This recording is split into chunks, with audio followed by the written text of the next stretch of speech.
Hi, everyone. I'm Kara Gibson Bristois. I'm the managing principal of Exit Equity LLC. We are an M&A advisory team that work with business owners when they are selling their business and looking to start their next chapter. One thing that we get asked and coach our clients on is thinking about when you are a privately held business, what should you consider when you are selling to an outside independent buyer? So when I'm working with our clients, I always tell them that there's three things that they should be thinking about as they're starting to contemplate that sell. The first is the value. And of course, that's what everybody thinks about all the time. What is the price for my business? What is it going to command out on the market? So everyone knows that one. The second piece is the structure of how you're going to get paid that value. Getting $1 a day over 1,000 million years is very different than all paid cash at closing, right? So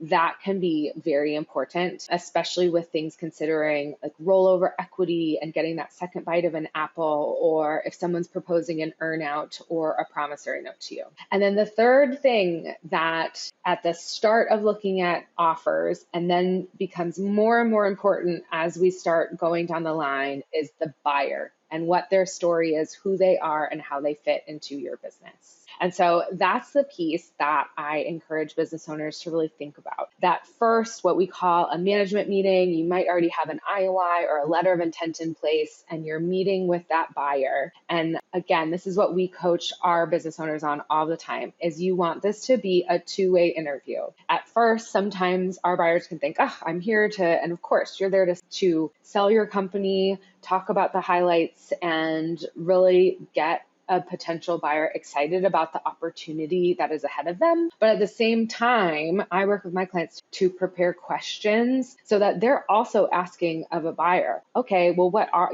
things about what are their plans for the business? If they're going to be on site themselves, what is their or their team's leadership and management style? Do they know how and what they're going to be changing KPIs? All of those different things so that you as a business owner can think about, okay, after day one, when someone else is stepping into your or your management team's shoes, how are your employees going to perceive that new ownership? And is it going to be exciting? Are they going to feel like, are they a team that are going to be excited by growth? Are they a team that's going to be excited by continuity? So it's really thinking about all of those pieces and really interviewing and vetting that buyer. One kind of quick tip I have is if the first few things out of a potential buyer's mouth is just really like the day-to-day nitpicky stuff about a business and not about how does this business work?